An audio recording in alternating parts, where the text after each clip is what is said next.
Hello, everyone. Welcome to In the Neighborhood with your hosts, Tim Johnson and Stacy Borho. Together, they are finding out what makes the heart of the Heartland beat. They sit down with people in your community that lead organizations, businesses, and government. You'll learn who they are and what they're involved in and why. They are the people in your neighborhood. It's In the Neighborhood with Stacy Borho and Tim Johnson. Wow, I really think that we should pre-record or show our pre-show sometimes, I'm because gonna wipe the tears That from would be laughter. we have so much fun here sometimes. They are doing some construction next door, so hopefully everything sounds good. Of course they are. But they just started right as the show started, so that's the way it works. That's okay. We got this. How you doing? I'm great. Are you? It's a beautiful day out there. Does it get any better than this? It is a gorgeous day out. It really is. Yeah.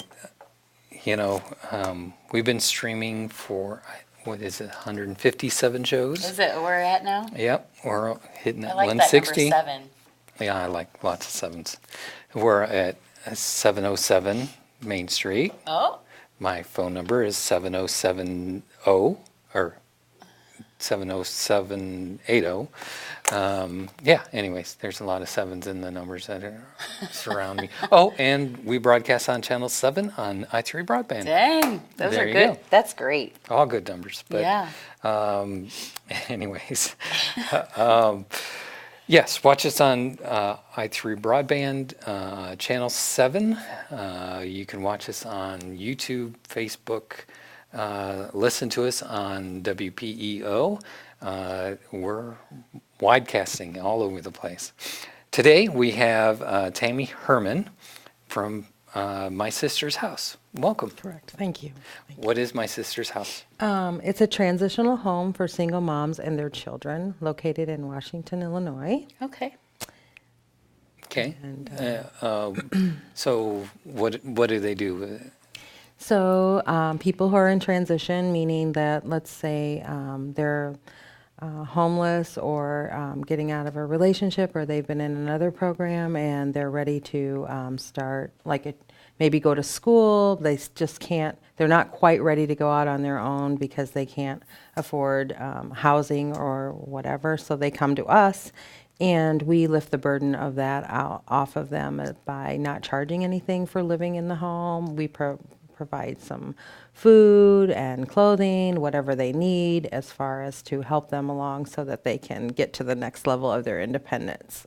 We also give biblical counseling. We also have financial counseling.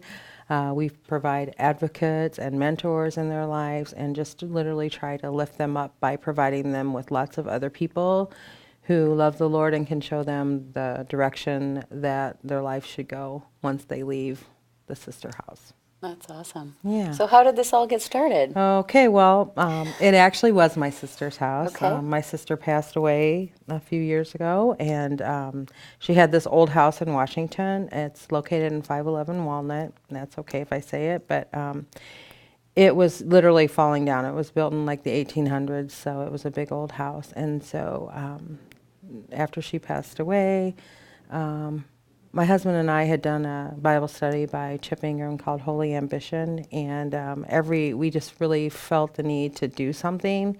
And we'd always kind of had a passion for single moms and their children, because we just kind of feel like those children are kind of the least of these, because they didn't ask to be put into the situations they're in. So then we decided that we would start this house, and my sister had passed away. She had a small mortgage on it. It was going to go back to the bank. The kids were living in it and couldn't afford to pay the Herrmann bill or anything. And so they called and said, the house is going to go back to the bank. And we decided that we called our banker and said, hey, can we buy that? It was a small mortgage. He said, sure. So we bought it. And it took us 2 years and about 85 volunteers and tons of time to get it up to where it could be a livable place. Sure.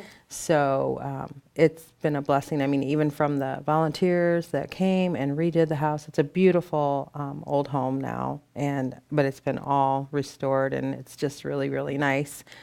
And so that's how we started. So it took us 2 years to get to that point. And then in 2013, we started taking residents. So we've, probably had about 15 residents come in and out. We try to, like I said, help them, give them the tools that they need to become independent and just lift the weight of the singleness off of them and just basically love on them and their children. And so basically that is what we do. But also, like I said, we do minister to them. They do have to attend church. They come to our church, which is Bethany Community Church, which meets at 5 Points currently. Okay. But if they have their own church that they're already plugged into, then they can keep attending their church that they're plugged into. Sure. But we just really feel that if they have a change of heart in their mindset is different than what they were used to previously, that makes all the difference in the world. Yeah, absolutely. So how many women can you have in the home at a time? So we can take 3 moms and up Okay. to 5 children. Okay. So, we went through the Washington, chamber or whatever and talked to them, told them what we were planning to do. And they said as long as we keep it as that we don't have to have like a special permit or license or anything like that. Okay. So we have a list of rules and regulations, we have some curfews or whatever, but we do not live there. Somebody does not live there, just the residents. Okay. So we just kind of check in. We live very close, so we can drive by at any time. And right now we're in a very sweet spot where these 2 women that are currently there are very, they communicate with me and they're very close to being independent. I mean, Wonderful. one is getting ready to start her full-time job because she graduated from college, and she's actually raising her grandson. So, yeah, she's doing really well. And then we have another gal that's been there not a long time, but she's doing very well too. So, right now we're in a very good position, and people just call from all over, and just want to know, and as long as they meet the criteria, which is, there's a few things, that, obviously we can't handle, mental illness or any like past drug addictions, sure, we'll walk with you, but not currently happening because we're just not equipped to handle that. Sure. And so I always just say, it's nothing. It's just that I don't want you to come somewhere that we can't help you. That wouldn't be good. So Okay. that's basically who we are and what we do. And yeah, it's been a blessing. It's hard. Whenever you work with broken people, it's not easy, but we're all broken. So what's the blessing part of it? That we get to form these relationships with women and children, and we get to see, and even our relationships that we formed with people who volunteer and who come into our lives to help us with this ministry. It's just amazing to see the people that have a passion, for certain ministries, but it's just not really ever ignited until somebody starts talking about it or is involved in it. And like, I don't know, it's just been just really neat to see the other people who step up and say, hey, I've always kind of wanted to be part of that. How can I help? So that's one of them. So how can people help? So people can help by, obviously, becoming a financial partner, which means, just sending us a donation, praying for us and becoming a volunteer, and also like helping us out a little bit with like employment for women, that come there, because sometimes that's kind of hard to do because they might have like a record or whatever, and it's hard to get them employable. So it's kind of nice to partner with some companies. So that's about it. So if somebody wants to learn more about, they just call you, or how would they do that? We have a wonderful website. Okay. So it's And what's the website? www.mysistershse.org. Okay. And so, like I said, they can go, and everything is on there. Basically, the past story about how it all got started, a nice video of what it looked like before it's been completed. So you just kind of can go through that, and then there's like the application and to apply for residency, Okay. and anything you want to know would be on that website. So lots of information. Okay. Would a volunteer need to fill out an application too? Or? Yeah, they usually what they do, people will call me because sometimes like there's not a huge need for volunteers. Do you know what I'm saying? I mean, there's just not really. Sometimes like if we have a fall clean, we get a bunch like our church ministry or our youth group and come and clean up the yard, and that's kind of a neat thing for them to be able to help in that capacity. And then I also have sometimes like younger, like teenage girls that want to help, and they can babysit. Not like during the day or whatever, but she's in a Bible study in the evening, so they can help her in the evening. We have one girl that's coming, every Monday, and it's just been wonderful, so just things like that. So we don't have a huge volunteer base just because it's specific to each person that comes, what their needs are. So, and we require that you have a car and a license, so there's no like driving people to appointments or anything like that. So what about cooking? They all cook their own meals? Yeah, they and just get their take own care of groceries? themselves. Yeah, because they're independent, and they may not work the same hours as the other person. And so we never required them to, in the beginning, and, quite honestly, I thought we'd just all sit around and sing Kumbaya, It didn't work out that way? It didn't work out that way. And so I'm fine with that because everybody is independent. We don't make them sit at the dining room table and everybody eats at a certain time. That is like another facility, like the facility that you might have possibly come from. But that's not this. This is independent living. And so I want them to be, I make them think through things on their own. I don't give them all the answers all the time. It's just, it's just kind of interesting to see how they can make decisions on their own. But sometimes people are so used to just texting somebody and I give you the answer instead of saying, why don't you just think about that a minute? What would you do, if this was the case and you had to make that decision on your own, So that's basically what we're doing. We're just trying to get them into independence and basically to get them off of the system. The social system, the government. Basically, that's what we're really trying to do. That's basically our goal, is to get them to where they can self-sustain themselves and not have to worry about somebody else supporting them. Yeah.